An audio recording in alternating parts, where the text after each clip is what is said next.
गायत्री महामंत्र से लक्ष्य प्राप्ति की दिशा। ओम भूर्भुवः स्वः तत्सवितुर्वरेण्यं भार्गो देवस्य धीमहि धियो यो नः प्रचोदयात्। ऋग्वेद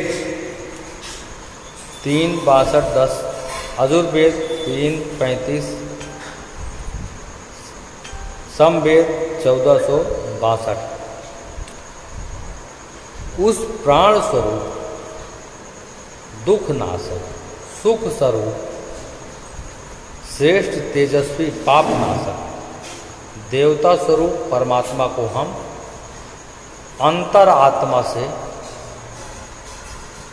अंतरात्मा में धारण करें। वह परमात्मा हमारी बुद्धि को सन्मार्ग में प्रेरित करे।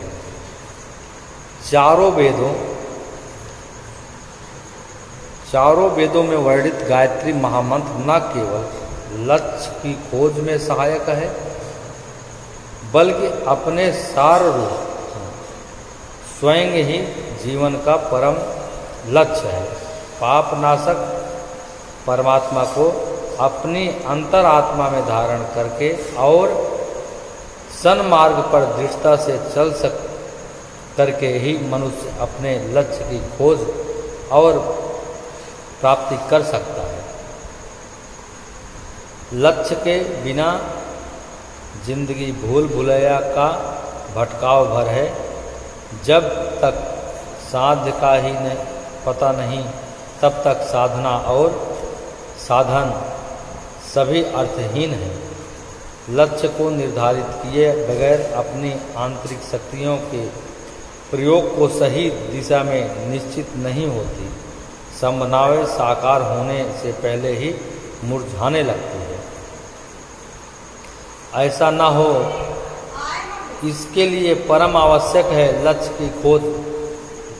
लक्ष्य को खोजते समय, इसे निर्धारित करते समय अपने अंतर्मन की पड़ताल करना जरूरी है, क्योंकि इसी से मिलने वाले तथ्यों का विवेचन करके हम सही जीवन लक्ष्य का निर्धारण कर सकते हैं। अंतर्मन की पड़ताल में पहली बात यह है स्वयं में समाई प्रतिभा की पहचान, यानी कि एक एक करके उन सभी विशेषताओं को जानना जो अपनी अभिव्यक्ति के लिए छटपटा रही है, कसमसा रही है। इस क्रम में दूसरी बात ईश्वर प्रदत्त वह स्फुरण जो प्रारंभिक दिनों से हमें तरंगित करती रही है। इस स्फुरणा को पहचानने के लिए बस यह जानना जरूरी है कि वह कौन सी प्रेरणा है जिसने बार बार अपने मन में मर्म को छुआ है। तीसरी बात है वह चुनौतियाँ जो बार बार हमारी राहों में आकर खड़ी हुई है और जिनसे हम आज भी घिरे हैं। लक्ष्य निर्धारित करते समय इन चुनौतियों को गहरी छानबीन निहायत जरूरी है, क्योंकि इनसे उबरे बिना हम अपने लक्ष्य की ओर नहीं बढ़ सकते। चौथे बिंदु में रूप में हमारे जीवन मूल्य है, हमारा जीवन मूल्य है जिन्हें अपनी सांसों में हमने बसा रखा है। प्रायः वह कुछ श्रेष्ठ विचार एवं श्रेष्ठ कर्तव्यों के रूप में हमारे साथ होते हैं और इन्हें हम किसी भी हाल में छोड़ना नहीं चाहते। पांचवा बिंदु उन संसाधनों के बारे में है जो हमारे पास अभी है, क्योंकि यही वह पूंजी है जो लक्ष्य की ओर बढ़ते समय हमारे काम आएगी। और ठंडा बिंदु उन शुभ अवसरों के बारे में है जिन्हें नियति ने हमें प्रदान कर रखा है। इन 6 बिंदुओं पर भली भांति विचार करके हमें अपने लक्ष्य की खोज और उनका निर्धारण करना चाहिए। ऊपर बताए गए 6 महत्वपूर्ण बिंदुओं से भी यदि कोई विशेष और महत्वपूर्ण बिंदु है तो वह है 7वां, आपका अपना सपना, जिसकी इंद्रधनुषी छटा प्रारंभ से ही अपने अंतर्मन पर छाई हुई है। इस सपने को साकार करना हमारे जीवन का लक्ष्य हो सकता है, क्योंकि यह सुखद सत्य है कि हर दिल में एक सपना पैदा होता है जिसकी संभावनाओं पर हमें विश्वास होता है। फिर हमारे सपने योजनाओं में बदलते हैं और तब तक एक चमत्कार होता है। लक्ष्य की खोज के बाद जरूरी होती है उस पर अपनी संपूर्ण एकाग्रता की संपूर्ण एकाग्रता का मतलब है सारा व्यक्तित्व उस लक्ष्य में घुल जाए, यहाँ तक कि व्यक्ति के लक्ष्य परिभाषित होने लगे। दृढ़ता, भक्ति एवं निष्ठा, इन तीनों के आ मिलने से फिर लक्ष्य का पूरा होना सुनिश्चित हो जाता है। और भाइयों, आप लोग हमारे चैनल को ज़्यादा से ज़्यादा लाइक और सब्सक्राइब करें और चैनल को ज़्यादा से ज़्यादा सब्सक्राइब करो। आपको एक कहानी हम बताते हैं। एक मनुष्य किसी गांव को जा रहा था। भूख प्यास का मारा हुआ एक पेड़ के नीचे विश्राम करने को लेट गया। मनुष्य कहीं जा रहा था, भूख प्यास के मारा लेट गया। पेड़ की ठंडी छाया में उनका मन बड़ा प्रसन्न हुआ।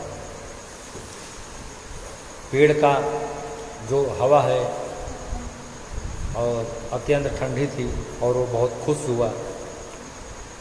वह कल्पना करने लगा, वह विचारने लगा, सोचने लगा, कल्पना करने लगा, काश यहाँ पीने के लिए पानी होता। सोचने लगा काश पीने के लिए पानी होता।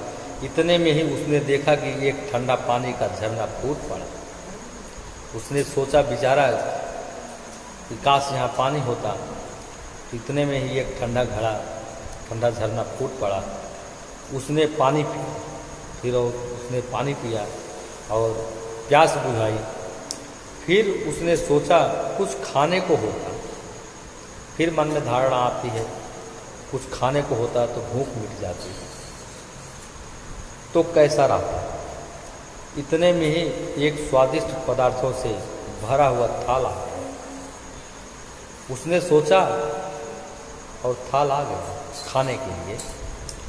उसने भोजन करके सोने के लिए शैया की कल्पना की। भोजन करके सोने के लिए बिस्तर, खाट, इसकी कल्पना किया। एक पलंग, वस्त्र बिछा हुआ दिखाई दिया। इन सब घटनाओं से उसे भय हुआ कि कहीं यहाँ कोई मायावी राक्षस तो नहीं। वो जो कल्पना करता है वो सारा वस्तुएं आ जाती है, तो डरने लगा। यहाँ कोई मायावी राक्षस तो नहीं है और ये सब वस्तुएं कैसे आ जा रही हैं, ये तो हम कल्पना कर रहे हैं। इतने में ही एक राक्षस सामने आ खड़ा और उसने सोचा कि यहाँ कोई मायावी राक्षस नहीं होता है। इतने में ही एक राक्षस सामने आके खड़ा हुआ। उसने विचार किया कि कहीं यह राक्षस मुझे खा न जाए। तो डरने लगा, विचारने लगा कि राक्षस होता है, कहीं खा नहीं जाए। इस विचार के साथ ही वह राक्षस उस यात्री को खा गया